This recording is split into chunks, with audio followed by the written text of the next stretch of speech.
অন্যান্য নেতৃবৃন্দ সমবেত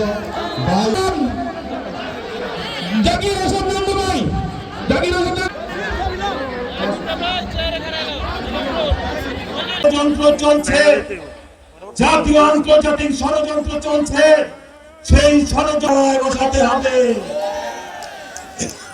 বন্ধুরা, তাই বা না গেলাম, এই জিনিসটি কিন্তু অত্যন্ত খারাপ। আপনাদের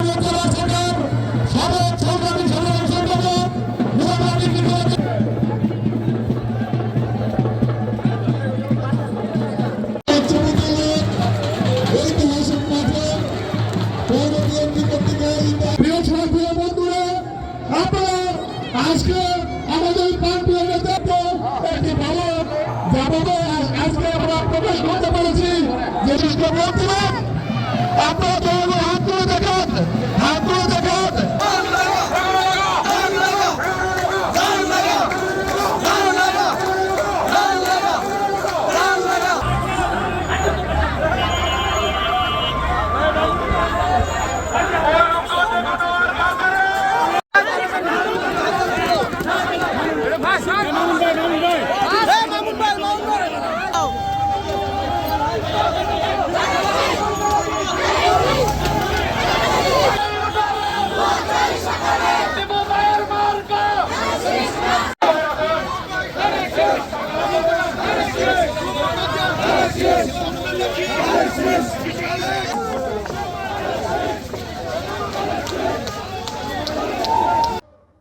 পাঁচ তারিখের আগে আপনারা দেখেছেন আমার সন্তান, আপনাদের সন্তান, বাংলাদেশের সন্তান। বাংলাদেশের সন্তান কি আমাদের সন্তান না? বাংলাদেশের সন্তানদের হেলিকপ্টার দিয়ে হাজার হাজার বাচ্চাকে মেরেছে, দেখেছেন না? মেরেছে কেন জানেন? যাতে গণতন্ত্র এই দেশে না থাকে। গণতন্ত্র যদি এই দেশে থাকে তাহলে আপনাদের জায়গা দখল করতে পারবে না, মাদকের ব্যবসা করতে পারবে না। এর জন্য ওরা চেষ্টা করেছে। আমরা যাতে বুক ফুলিয়ে না ঘুরতে পারি এটার জন্য গণতন্ত্র এই দেশের থেকে নিয়ে যেতে চেয়েছে। এখন সময় এসেছে আমাদের জবাব দিতে। জবাবটা কবে দিব শুনি না? আরেকবার বলেন। হাত তুলে আমরা কি 12 তারিখে জবাব দিব?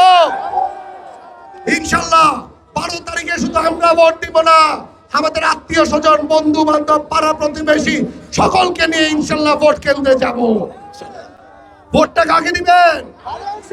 শুনি নাই, শুনি নাই। 12 তারিখ সারা দিন, 12 তারিখ সারা দিন ইনশাল্লাহ 12 তারিখে আমরা ব্যালটের মাধ্যমে দেখা দিব যে গণতন্ত্র এই দেশে থাকবে, ইভেন আছে, ইভেন ভবিষ্যতেও যাতে থাকে, এরকম ভাবে আমরা ভোট দিব।